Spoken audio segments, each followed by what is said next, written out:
Hi everyone, Pierre Paul Turgeon here, Canada's Multifamily Investing Authority. Welcome back to another episode of the Canadian Multifamily Investing Insider Blog. First, I hope that you and your families are still doing well in these continued difficult times. I hope that you find time to have joy and happiness in your family. We're not out of the woods, so these difficult times are going to continue, unfortunately, for a little while. As for myself, a month ago I was able to cross an item off my bucket list. I took my beautiful family to Mount Assiniboine in British Columbia, just over the Alberta border. We flew by helicopter. My 3 kids had never flown by helicopter. And you know what? Because of COVID-19, we're able to rent this amazing little log cabin. Mount Assiniboine is one of my favorite places, along with Lake O'Hare and Yoho National Park. And of course, we bumped into a grizzly bear. But the point is, take care of yourselves and your families and make sure that you find time to have fun. In today's vlog post, I want to talk about what's going on in the mortgage market or the multifamily investing market, including the mortgage market and financing and interest rates, the kind of trends and the impact that the pandemic has had on the multifamily investing world. First, I want to start talking about the programs, the federal programs that the federal government came up with. The first program that they announced as a result of the pandemic was CMHC's Mortgage Payment Deferral Program for up to 6 months. And it came out, at the beginning when the pandemic started, we didn't know whether the tenants would be able to pay for their rent. So CMHC announced that you could ask for a mortgage payment deferral up to 6 months, and the deadline to apply was the end of June. Well, I'm happy to report that myself and most of the apartment building owners that I spoke to never had to call to ask for a mortgage payment deferrals, because by and large, well over 90-95% of tenants have paid their rent on time since the beginning of the pandemic. So far so good in this pandemic. The second measure that CMHC came up with a little later was restricting what you could do with equity takeouts when you refinanced apartment buildings. Why that is because they received a large number of refinancing applications and they were swamped. To this day, turnaround times for a CMHC insured loan are roughly 2 to 3 months, which is the longest that I remember since the Great Depression of 2008, when I was still an apartment building underwriter at CMHC. But basically, with that new directive, I think it came out in July. We were all shocked as multifamily apartment building investors that when you refinance an apartment building, you take money out, you do an equity takeout. The use of that money was restricted to purchasing another asset, constructing one, building one, capital repairs or improvements, including increased energy efficiencies and accessibility. You could also use the equity takeout funds to secure permanent financing. Let's say you had a construction loan in place and then you want to pay it out and lock it into a regular loan, 5-year or 10-year loan term. And they also allowed other uses based on a case-by-case basis. But the one thing that CMHC said that you could not do, but this was subject to discussions, was to take the money out of the property, do an equity takeout through a refinancing, and pay dividends to your shareholders. We were all shocked because that's what most of us would do, right? Every 5 years at low maturity, we could do an equity takeout and pay back some of the capital back to our investors, or whatever. But there were no restrictions until now on what you could do with the equity takeout.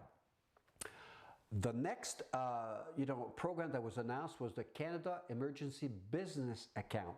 It came in 2 phases.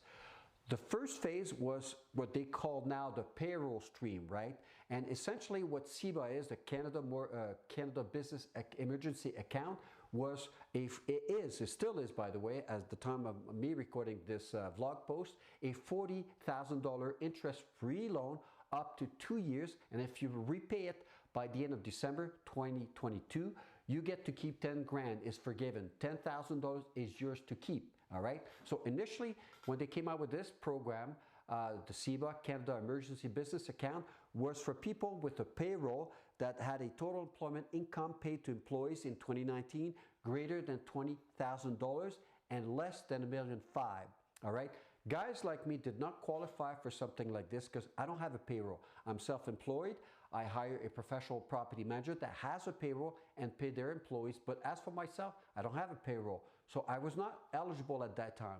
Then a little bit later, I believe it was in June, late June, they came out with the second stream, which is called the non-deferrable expense stream. So it's the same as the initial payroll stream, except, you know, the second stream is for if you have at least $40,000 of non-deferrable expenses, you become eligible. What kind of expenses are, you know, non-deferrable? Well, all your insurance costs, right, which we know insurance premiums have gone through the roof. There's actually a crisis in this country because premiums have gone through the roof. It's insane. Anyways, and it's becoming harder and harder to get insurance for apartment buildings, by the way. But property tax is also considered a non-deferrable expense.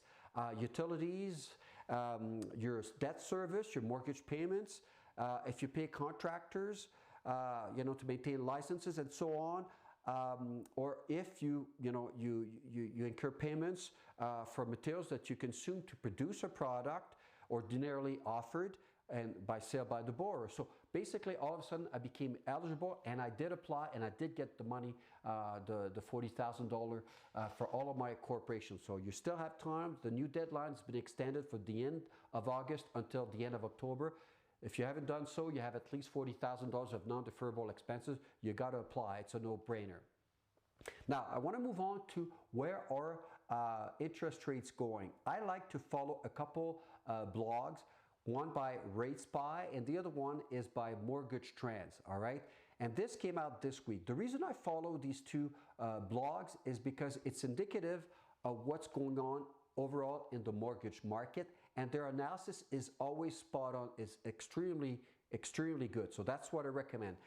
This week, though, it was quite shocking because, as you can see in the first line there, it says that never before has Canada seen an uninsured 5-year fixed mortgage for 1.84%. I mean, it's free money, but what's unusual about this is that this is for an uninsured mortgage.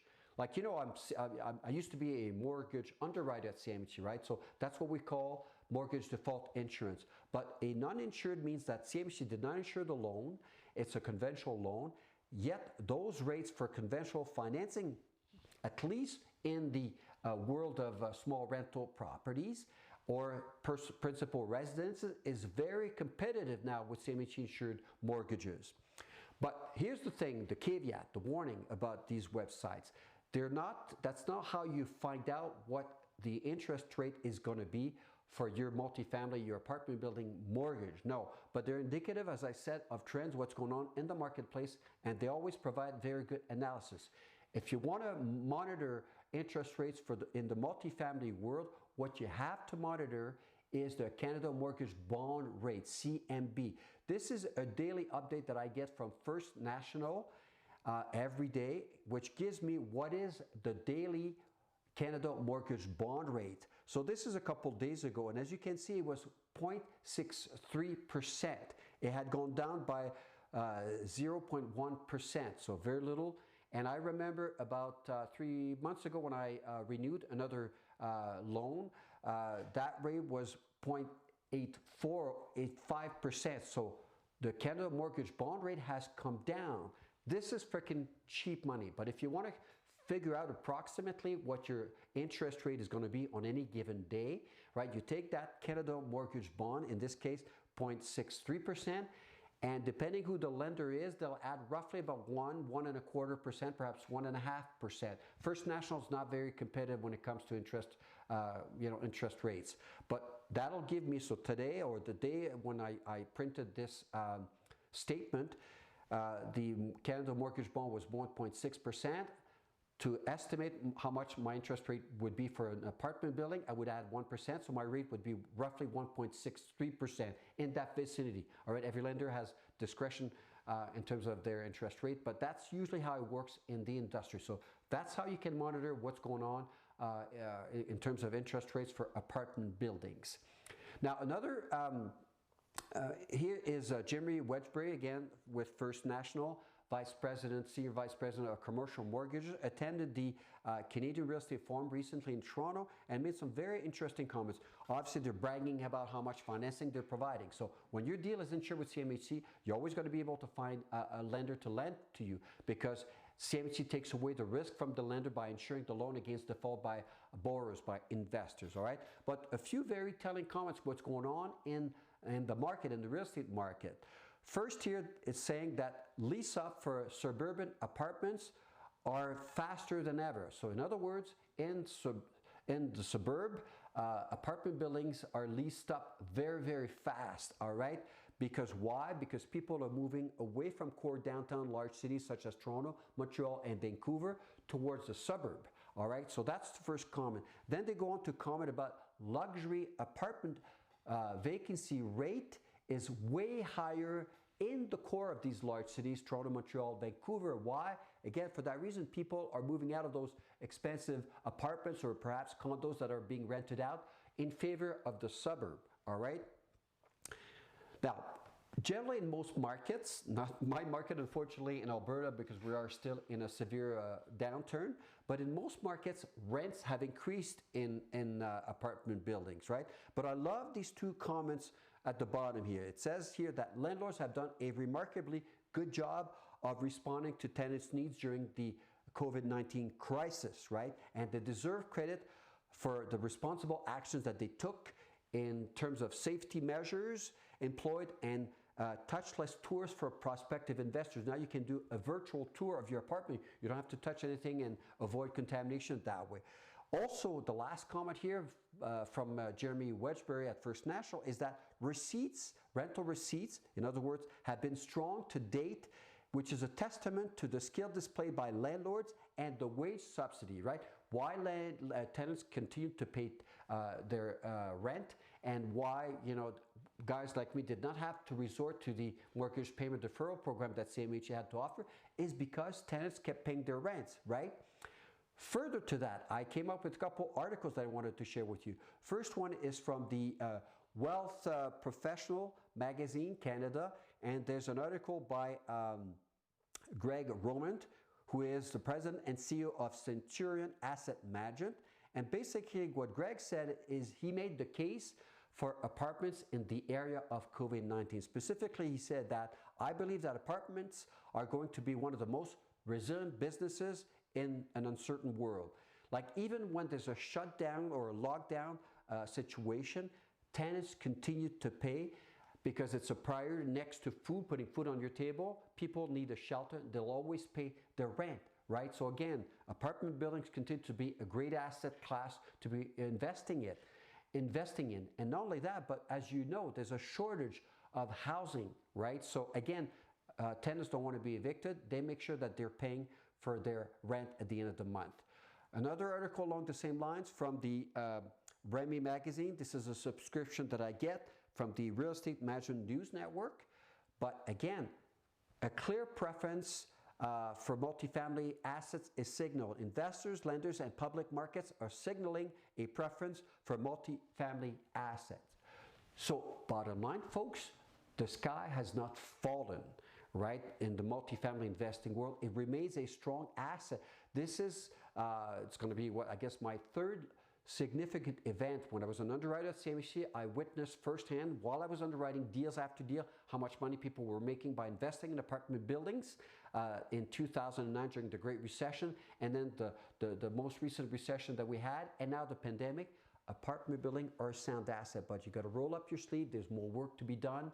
You got to plan and all of that. So now, as you can see, I've upped my game a little bit in terms of you know, the technology and all of that. So I'll be very active online the next little while. I'm hoping to have another workshop in late October. I'm going to be doing a bunch of webinars. If you haven't joined my Facebook, multifamilyinvestingcamp.com, please join me. I also offer a lot of training. But folks, you know, apartment buildings continue in times of crisis to be a sound apartment. It's always been that way. It's been my experience when I was an underwriter. It is my experience now as a full-time multifamily investor myself. So stay tuned. I've got lots of stuff for you, and I hope to see you in one of my workshops. In the meantime, make sure you live, as my good friends Tom and Nick Carrazza would say, your life, your terms, right?